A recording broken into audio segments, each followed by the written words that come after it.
Well, hello there. It's another day. I'm Jim Harrington. And I am Bill Knight. How are you today, sir? The traveling man. Yes, I'm hanging in there, my friend, hanging in there. A lot of things going on in the world. The world doesn't stop simply because I travel. You had a shooting, I understand, not too far from where you live yesterday.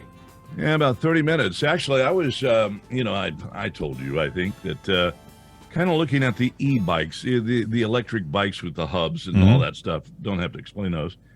And I've been looking online, and I said, Walmart carries them. And I went to the one closest to me, and then I said, no, they don't have it. They said, well, we might have them at the Pittston one, 30 minutes away. Still in the Wilkes-Barre area, still in Luzerne County. And I sat there, and I said, well, I'm going to go there. I had to run home, do a few things. You had called and said, hey, you're on the road, let's test this setup. So I put off going there. Right. And by doing that, I wasn't at the Pittston Walmart when the shooting took place. Wow.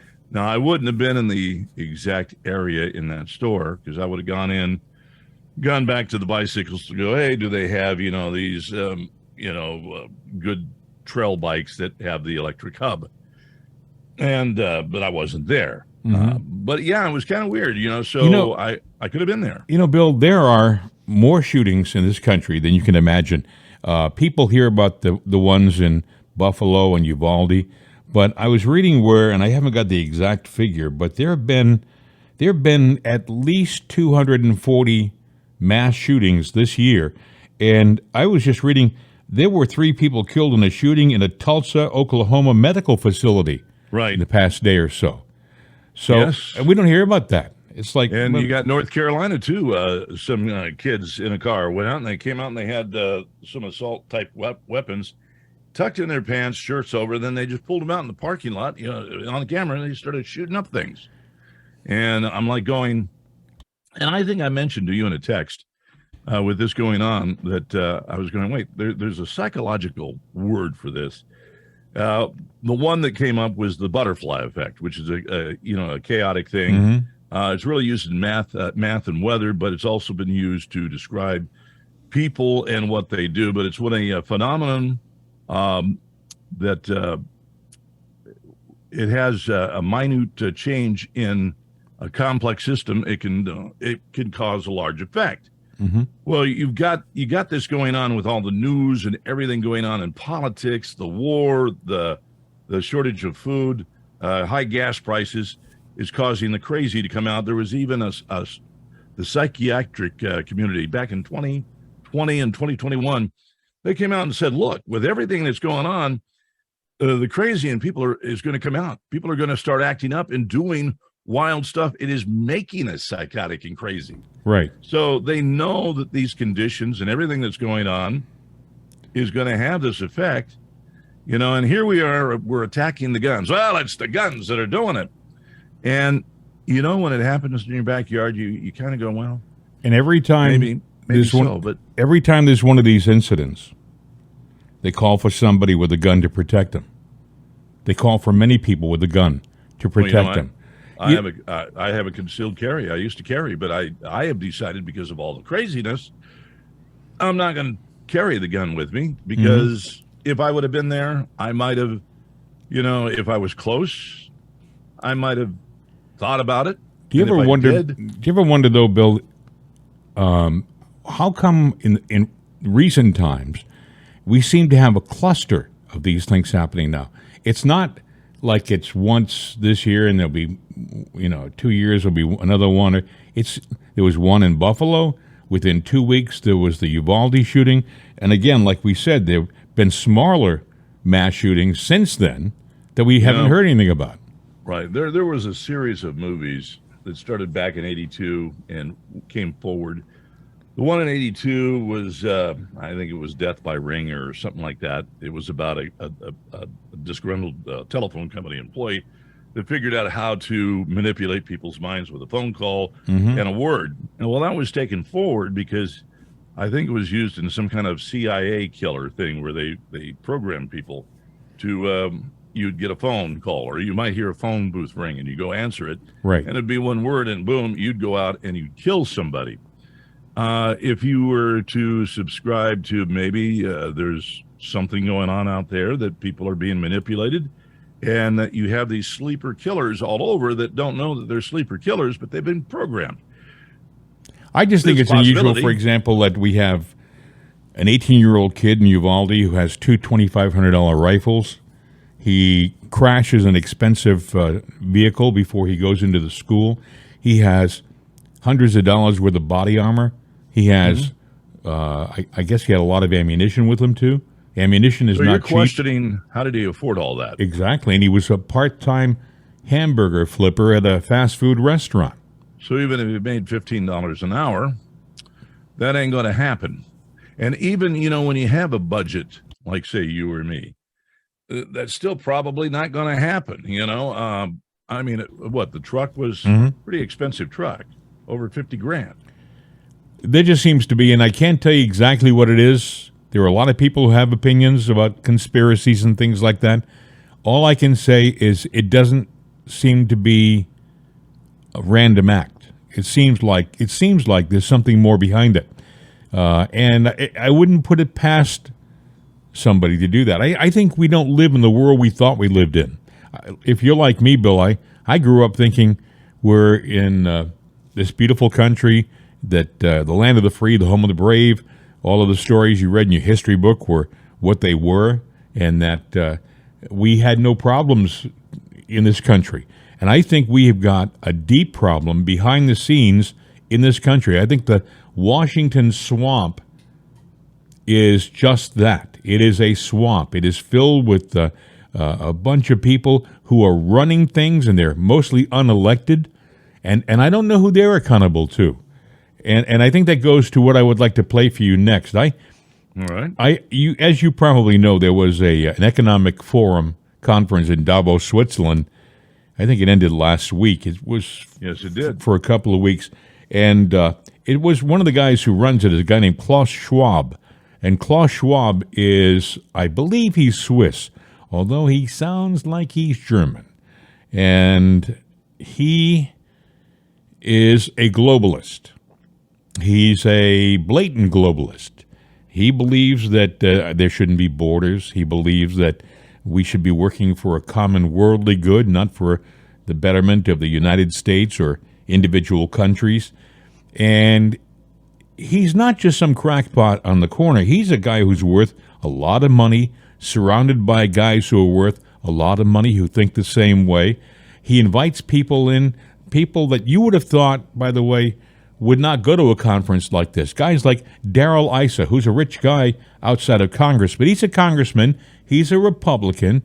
We kind of thought he was a conservative and thought about us in the United States, but here he is this past conference in Davos, Switzerland, at the World Economic Forum, adding his two cents and listening to others talk about globalism and the environment. But anyway, Klaus Schwab was interviewed about a year and a half ago. It was actually just before the election. I think it was October of 2020. And it'll give you a good idea. There are 3 segments here, in a total of about 5 or 6 minutes. But it's worth listening to this guy because people have heard the name Klaus Schwab, but they don't really know what he is or what he's doing. And that's their plan. They don't want to be famous. They just want to be influential and powerful and controlling. Listen to a little bit of this interview. I don't know how it will play out in November, but what we know is that we will end up with many more unemployed, and particularly also people in the gray economy, which are not counted for, who lose their jobs. So we will see definitively a lot of anger already now, but probably increased by the end of the year, because this crisis will be with us until we really have found a remedy. So we have to prepare for a more angry world. And how to prepare? It means to take the necessary action to create a fairer world, to see that we provide everybody with decent access to the health system, that we make sure that those people who are really left behind, And I'm not speaking only on national levels, I'm speaking also internationally. If I see now the tragedy in some of the emerging countries like South Africa, like some countries in East Asia, I think it's all, I don't have too many remedies. The remedies have to be discussed through dialogue by the stakeholders of our global system. But I just see the need for such a dialogue, and I see the need for action. I see the need for a great reset. He talks about it has to be a dialogue with the great, and I think he said stakeholders, not state holders, stake. People who have a stake in something. That's true. And I'm thinking, what are you talking about? People, who are these people who have a stake? And why should they be discussing how things affect you and me? Well, these stakeholders are the wealth, and they're the true powers of the world. They have been throughout history. And you go, well, yeah, but when they die off, what happens? Money stays in a family, and there are families that have believed that they own the world, control the world. Back in the 80s, it was the Bilderbergers. They've gone by, and they're still the Bilderbergers, but they go by a different name. And there are political figures in there, too, that are rich. Now, you've got to be in the rich club. They don't want any more people in the rich club.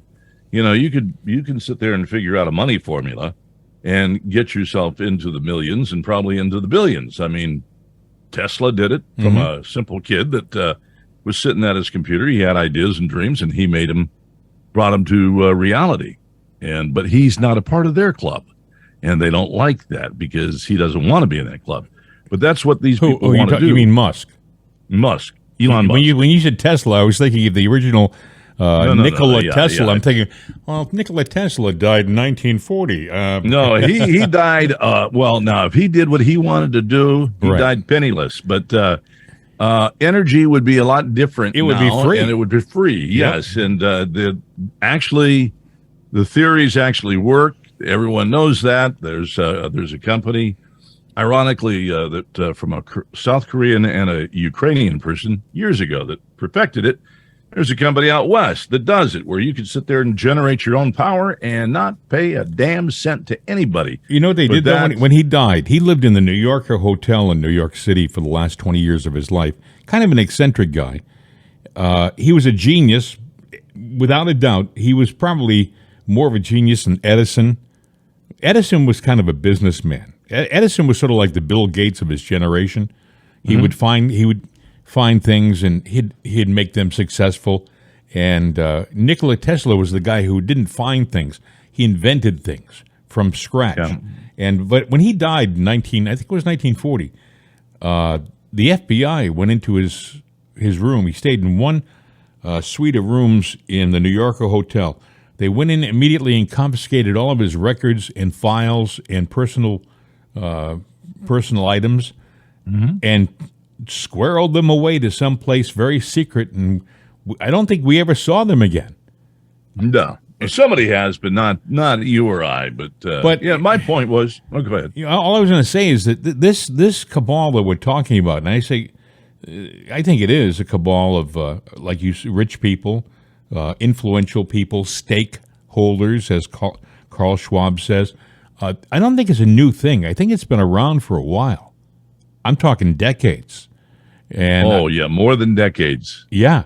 And by the way, listen to Schwab had some more interesting things to say. Listen. I want to just pick up on some of the economic projections. In your book, you tackle what the future may look like. And at this stage, we're grappling with various letters of the alphabet, whether it's a V or a U or perhaps even a symbol, a tick shape. Can you just give us some clues about the growth down the track, what we can expect? First, if you look at it at the national or global level, at the macroeconomic level, one of the things we address very much in the book and we are concerned is the increased debt level. We spend about 10 trillion worldwide to deal with the short-term negative effects of the pandemics.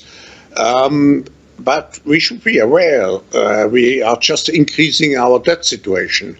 And we were already very much debt loaded before we went into the crisis.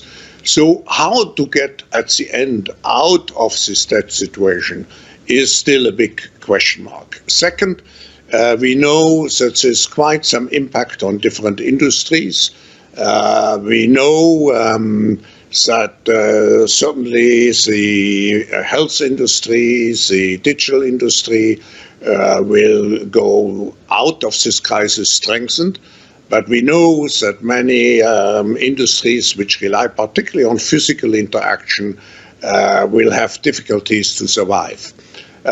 Finally, I just would add, I think this is an opportunity again to find solutions which are beneficial for the next generation. So why not to tie government aid to the green economy which we have to create? Why not to make sure that we revolutionize, digitalize particularly our educational system? So we are here, when we talk about the Great Reset, to talk also about innovation. How can we do things differently from what we used to do? And if we speak about differently, it means also how can we do it to make sure that a majority of people are benefiting from it and not just a minority. We started out Davos this year talking about the environment, Greta Thunberg versus Donald Trump. Certainly a lot of headlines crossing from the mountain.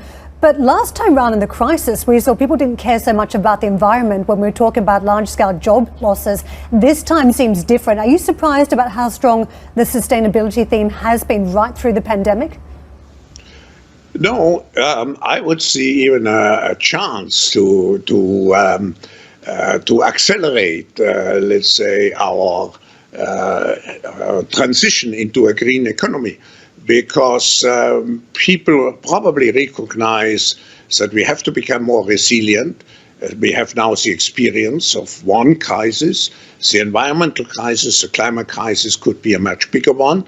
So I see more awareness, but on the other hand, we have the big issue of unemployment, of low levels of employment, and I think we shouldn't see the two as contradictory objectives. You know, this guy isn't just a guy who's making suggestions to the world.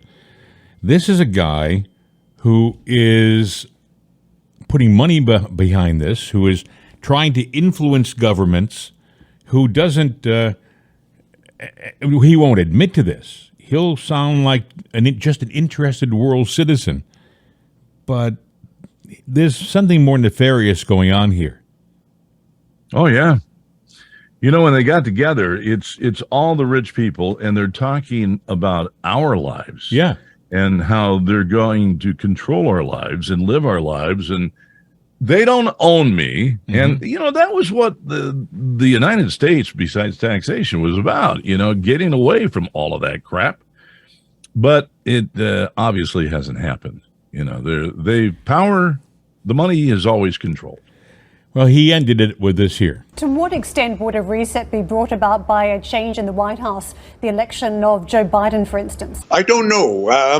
We shouldn't speculate about the outcome of the election. We will see beginning of November, and then we can, in any case, and the World Economic Forum is very open and as an open platform to integrate everybody who is willing to address those issues in a spirit, which means to exercise here true global citizenship.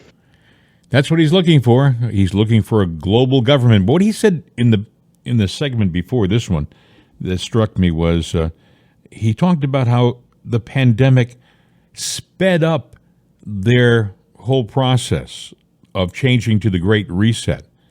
He actually saw the pandemic as kind of being a good thing. And at one point during his interview, he used the word pandemics twice. And I'm thinking, does he know something that we don't know? You know, are there other pandemics in their game plan? I think there are. I mean, we're talking about monkeypox. I heard someone say something I'd never heard of yesterday, another pandemic coming down the road. And I thought, oh, you got to be kidding me. These people are going to shove these things down our throat. I think that's why, Bill, by the way, that Elon Musk did what he did yesterday with his employees and said to them, Right. no more working from home. Get in your car and get to work and give me 8-hour days or look for a new job.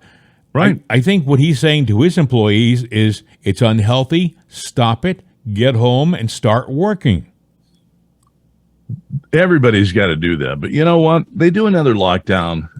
You think people are crazy now, that it's going to get crazier because you got the pandemics. Mm-hmm. You got the economy going south. You got the rising fuel cost.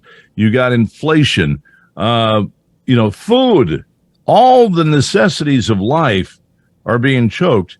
And how many people sit there that had to be locked up for so long were getting cabin fever? Right. Yeah, and it's breaking up families. It's just disruptive, and you can't tell me it's not for a reason. And it seems to be all these pandemics center around one particular guy that has to holds all the cards, apparently, to them maybe being cured, makes money from it, and maybe the cause of it too. Because I don't know that COVID was really supposed to happen the way it did.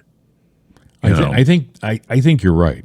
I also think that the reason why we're in the Ukraine isn't for the reasons that we're being, told. I think we're being told that the Russians just decided they wanted the land after all these years, and they wanted to get in and make the Ukraine part of their country, and so they just decided to invade.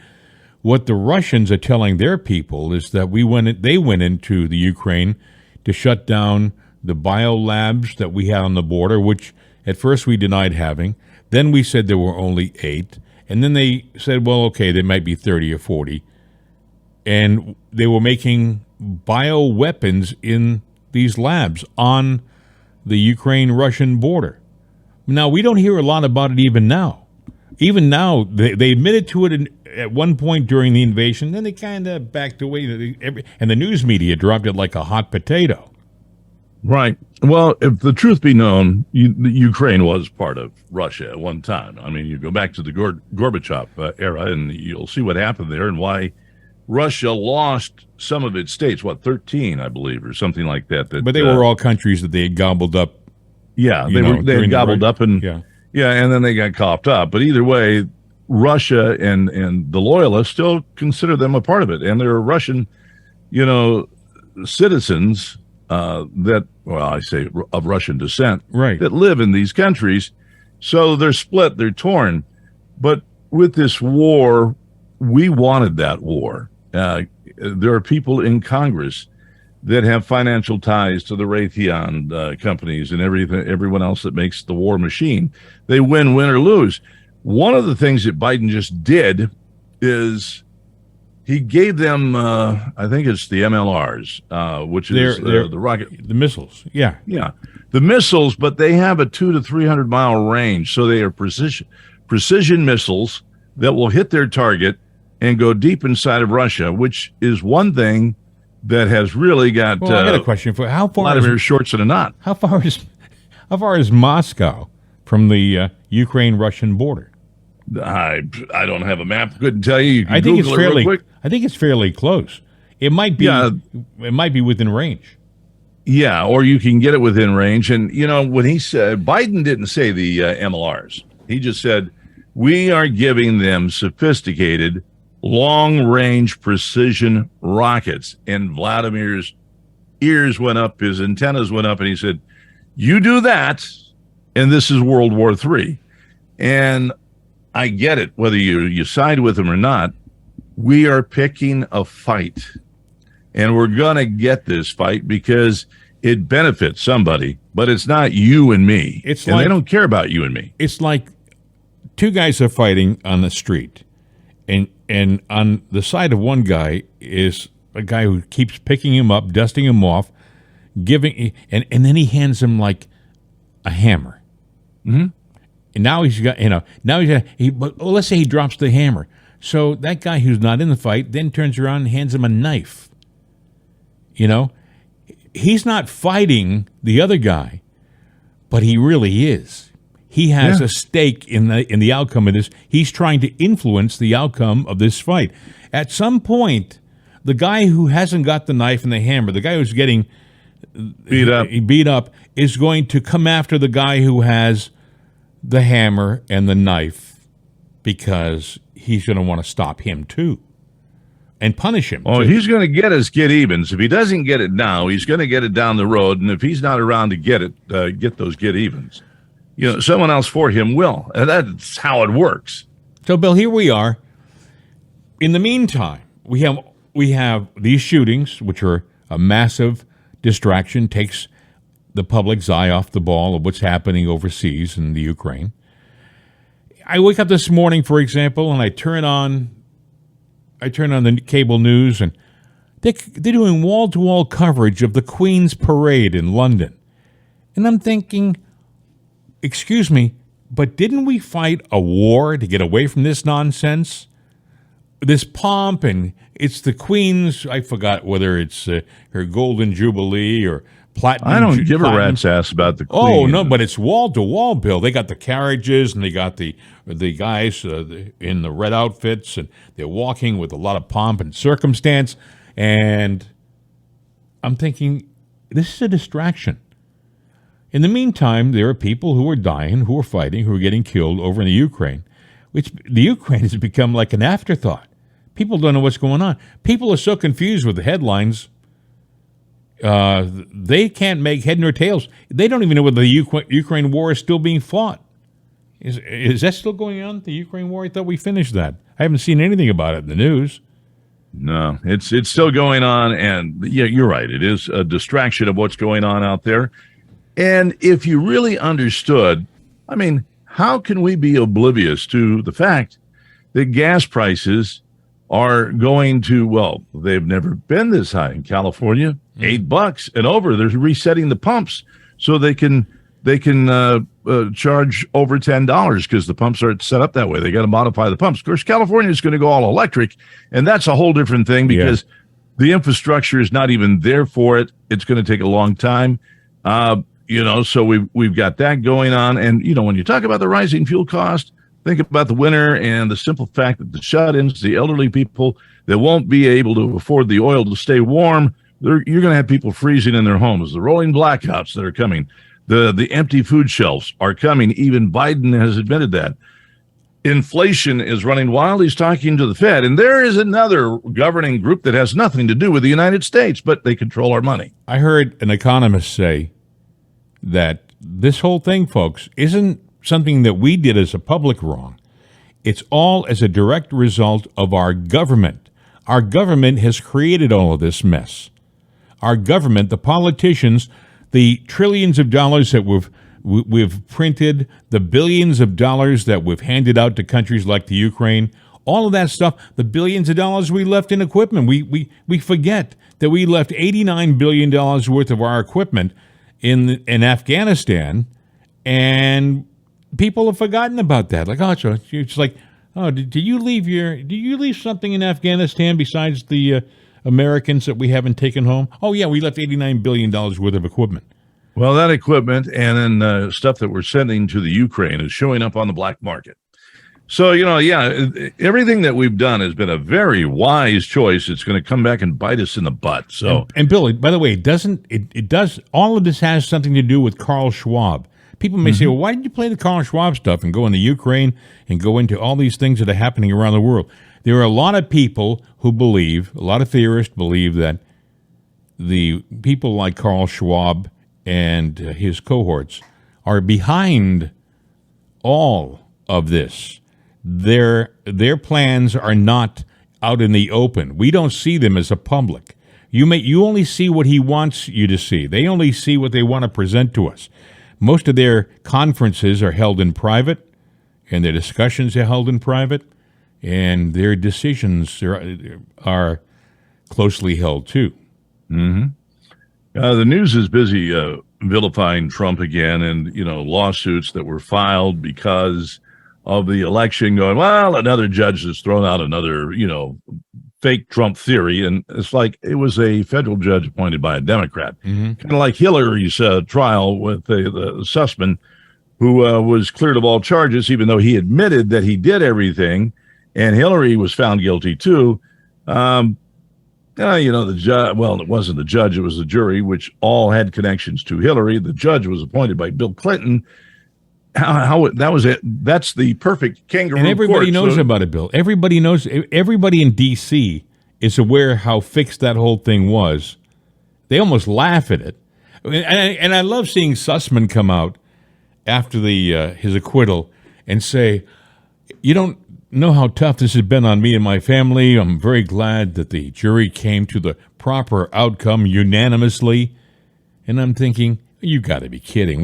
We heard the information. We heard people talking, swearing on the stand that Hillary knew about all these things, that you actually got paid for something that you said was you said you were doing it on your own. You were coming to the FBI as an individual and not representing somebody. And then you went back afterwards and you gave a bill to the Hillary Clinton campaign for your services rendered for going and speaking to the FBI. I'll tell you what, she's got Teflon body armor. No matter what, nothing sticks, no matter how guilty she is, and that's terrible. Now, this funny thing is, I noticed on MSNBC, CBS, CNN, all the liberal outlets, they're all talking about the Republicans they decided to get proactive, kind of like what the Democrats did. They put in judges, they appointed Democratic judges in high places. They've got a team of lawyers, and they've got a team of people that are out fighting for the Democratic cause and fighting for their steel. Well, now they're saying the Republicans are doing the same thing. They've got an army of lawyers. They're talking to judges. They're getting, people to canvass places and sit there and watch the election. And they're saying, oh, no, you can't do that. Why can't they do that? Oh, because you do it, and you did it for the steal, and we're doing it to protect ourselves. But you're going to try to spin doctor this thing, and so they're criticizing us because we're using their playbook. Yeah, because we should have been doing that all along, but we haven't. And I'm still of the opinion it may be just too late for gun control, because what's going on out there, it's going to be a crime when it's taken away. Because I think freedom, democracy, and your civil liberties are on its last leg. What I don't understand is how anyone can create a law that's enforceable in the United States if it goes against the Constitution. You read the article verbatim yesterday, right? And it was very clear. Shall not be infringed. Am I correct? Shall not. That be is infringed? right. Shall not be infringed. Here it is, right here. Shall not be infringed. Those are the exact 4 words. It's absolute. It doesn't say shall not be infringed unless it's a 9mm, and now people say, why do you fight so much for a gun? Probably because if you look at history, countries that don't have weapons, countries that take away weapons from their people, become subservient to the government, become obedient to the government. They're a weaker country, and I point to Germany, I point to Australia in recent times. They don't have guns down there, and they're having problems now. And, it was easier for the government to clamp down on the Australians during the pandemic when they were marching in the streets, because they knew that most of the people in those marches didn't have guns. Mm-hmm. You talk about media and freedom of speech. The First Amendment covers that one, too. And all of this stuff was ratified back in, 1791. Mm-hmm. And these, for anybody to sit there, Mr. Biden does not have the authority or the power to circumnavigate the Constitution, in any way, shape, form, or fashion. but he does it by executive Bill, order if he doesn't get his way. The only way they can do anything with that is if they had it's a what do they call it? They have to have a group of states get together. They have to have a majority of states ratify either a new amendment or a removal of an amendment. It can't be even done by Congress. I think. Congress doesn't have the power. It Right. really falls back to us, the people. States. And if they do anything, without the proper procedure, it's treason. Yeah. So we've got to, this is not conspiracy. This is not right-wing wacko. No. It means that they're not playing by the true rules of the Constitution. That means, it means they don't understand the Constitution, shouldn't be in office. It means they don't give a rat's ass about the Constitution, shouldn't be in office then, they're going, no, you know what? I understand it. I know how it works. But I know better, and I'm just going to take control because I'm in office, and I'm going to stay in office. Bill, I You're saw a treasonous. I saw Trudeau do his edict from on high yesterday or the day before yesterday, and he just came out and said, "We're taking your guns, your handguns. You're going to only be able to use a magazine of 5 bullets in Canada." I heard the news people saying, "Well, the Biden administration carefully looked at what Justin Trudeau was doing in Canada with great interest." And I'm thinking they're making it sound like he has the option in this country to do the exact same thing, when in reality, in this country, based upon that document that you have in your hand, that book, the Constitution, they can't do it. Like, he just can't summarily take your guns. I would encourage everyone to go get a copy of it. It's a pocket edition, and it has everything in there. I mean, this was it was like not $8. $8. I think I got it at Barnes and Noble, and they have it there, and you can get it. You can get a big, thick copy, but this tells you everything you need to know. And they don't care about the Constitution. They're going to sit there and take away our rights if we let them. And so far, it looks like we're doing that. Well, Bill, we ended the week with a bang. This was a longer show, but a show that was worth a lot of discussion, I think, don't you? Yeah, I think so too. A couple of fun, not fun things, but you're talking about different weird things. Refinery drivers are talking a boycott of Las Vegas of gas shipments because, well, coming from the refineries, they drive a road. It's like a gauntlet, And the young kids that have their souped-up cars, they like to go drift on that highway in front of those super tankers that are carrying all that fuel, and the drivers are going, they have to dodge, brake, get around these guys, these kids. Their cars ought to be impounded. Their licenses ought to be taken away, revoked, and they should be confined to riding a bus because these guys,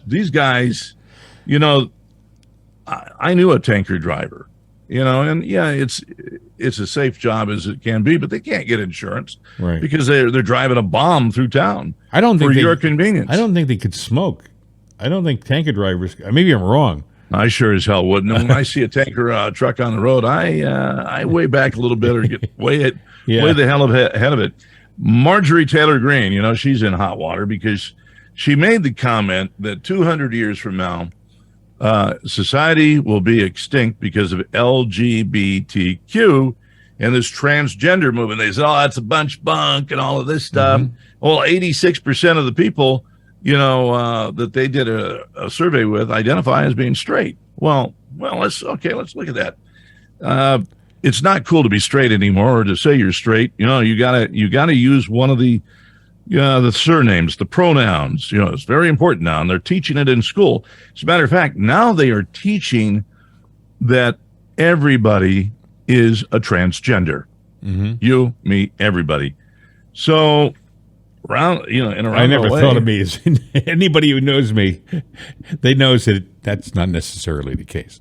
Not necessarily, but she's probably right. Maybe not the time frame, but they're sure as hell trying to push us that way, aren't they? Boy, they tried to get rid of her legally, and they tried to make it so she couldn't run for re-election in her home state, Marjorie Taylor Greene, and she won that argument in court. But they're doing everything they can to stop her. She's a outspoken, smart woman who just keeps coming back at them. She doesn't stand by the sidelines. Anyway, No, she doesn't. you have anything else to add? Because we are at the 40-minute mark.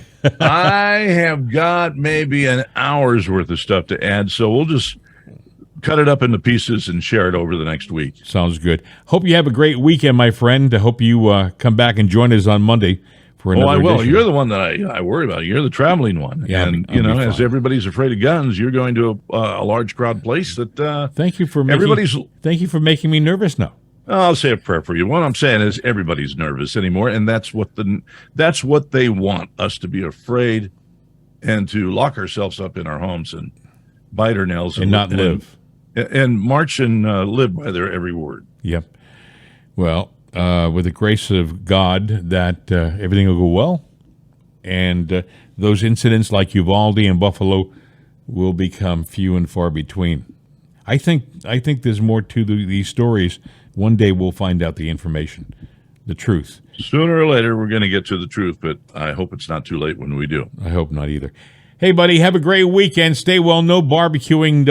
We heard what happened with the grill this past week. We heard the massive explosion. Yeah. Who'd have thought? Who'd have thought? That's true. You turn the gas on before you do the podcast, Yeah. and then you go and light the thing up afterwards. That, Yeah, it had an explosive ending. yeah, jeez. Well, you should have seen the steaks. Boy, were they done. Yeah, they were done and in pieces in different yards. No, they were on the roof. Have a great weekend, buddy. See ya.